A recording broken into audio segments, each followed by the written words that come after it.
Americans are starting to regret their vote for Trump, and it's all over TikTok, it's all over YouTube, and it's in the streets as well. People are protesting, people are getting out in the streets. It's a 1960s style get out in the streets protest. It's the only way we're going to keep our democracy. The feckless Congressional Republican caucus is not going to do anything about it. They're too scared of losing their precious seats to Elon Musk's money. He's threatened to primary any of them that go against Donald Trump's agenda. The Democrats are just as bad. They don't want to lose their donor money. I mean, there's some Democrats out there fighting, but we're going to have to take care of this ourselves. The citizens of the United States are going to have to get out in the streets and take back our country from this wannabe dictator, this orange Mussolini. Let's watch some videos and I'll comment as we go. If you haven't been paying attention, a lot of Latinos are regretting their vote for Trump. For some reason, they thought it was a good idea, especially Cubans and Venezuelans in Florida. Now he pulled the temporary protective status from the Venezuelans. So I think 300,000 of them are affected by it, and they're getting on the internet and talking about it and regretting their votes for Trump. My husband, I'm like, are you sure you want to vote Republican? And he's like, he's saying he's going to deport criminals. You're not a criminal. Every time we go to ICE, they tell you, Mr. Juarez, your wife is no criminal. He voted for him, and now he's deporting his wife. And now they deported me, they kicking me out, and they breaking my family apart. Before you enlist in the military, think it twice. Before you marry an immigrant, think it twice. Think it if it's really worth for you to sell this country. Talk about FAFO, huh? I mean, voting for Trump and then them kicking your wife out. I've seen this a few times with Latinos, and you know, you got to think about, do your research, not on Facebook. Find out what the person's policies are you're voting for. Now, you made the mistake, you voted for Trump, your family and wife is getting kicked out. Now what you have to do, if you're in Florida, which a lot of Latinos are, if you're in those 2 congressional districts that are coming up in April, vote for the Democrat. I don't care, vote for the independent, but don't vote for the Republican. Take away the power of Trump and Musk. Okay, so this is another example of just how awful Trump voters really are. Hope your day gets better.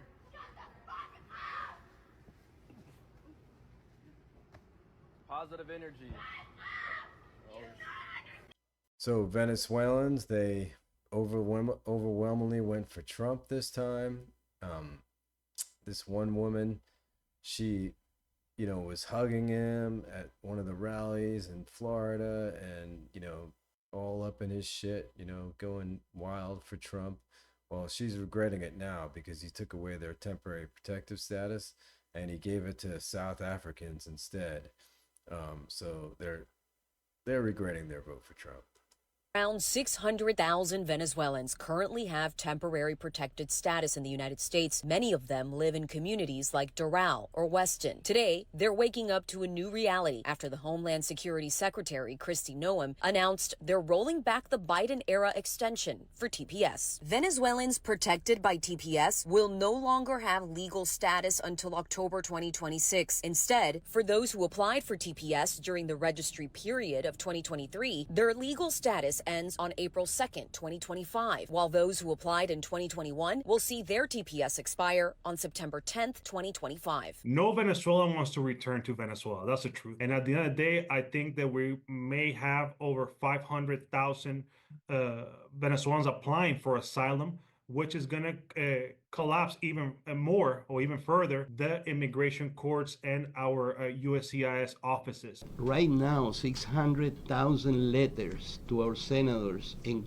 congressmen and President Trump would help a lot to our people to get the renovation of the TPS. I mean, maybe you should have thought of that and looked into it before you voted for Trump, he said what he was going to do. Vote for Mr. Trump! We vote for Mr. Trump! Yes! Mr. Trump! We love you!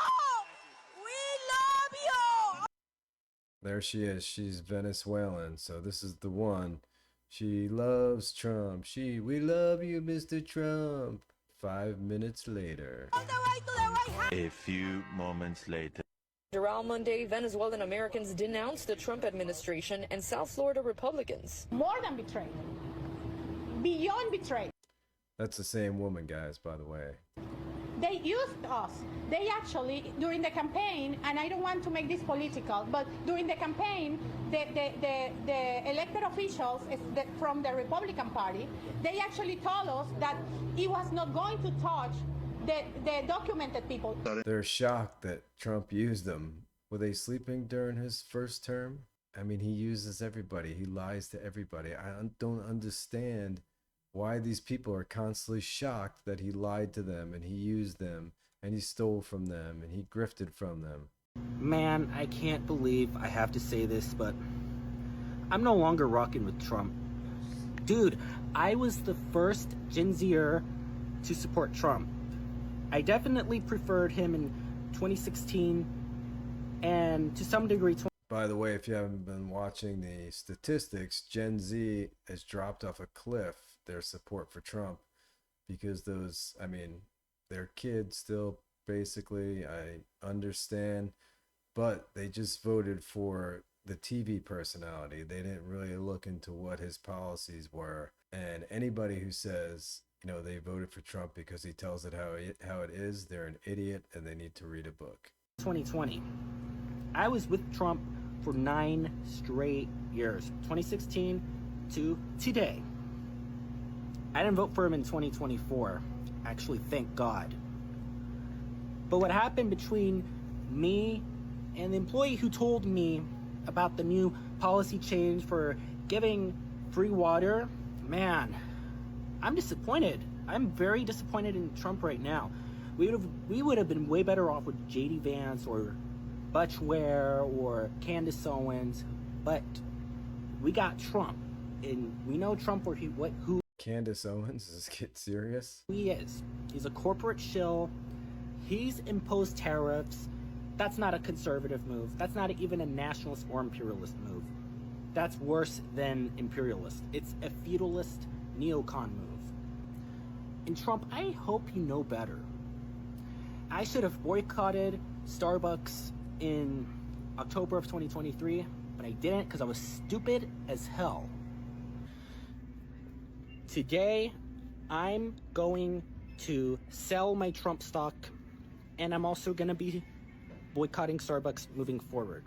Okay, I don't know what he's talking about, but just the fact that he owns Trump stock I'm thinking he's probably an idiot. A shortage of companies saying that they'll pass any tariff hikes directly onto consumers through price increases. This here that you see on your screen, it's by no means an exhaustive list, but these are some of the firms saying this quarter that they'll raise prices to offset tariffs. It's auto companies, personal beauty, industrial suppliers. For a flavor of what they're saying, here's Stanley Black & Decker's CEO saying that there would be price hikes coming out of the gate, and AutoZone CEO saying, too, that they would pass their costs through to the consumer. And Kelly, you and I both know raising prices isn't the only path forward here, but seeing this does raise questions about inflation, for one, and it also counters the point that we've heard from the pro-tariff crowd that foreign countries will be the ones paying the tariffs. Okay, guys, that's it for today. Thanks for watching.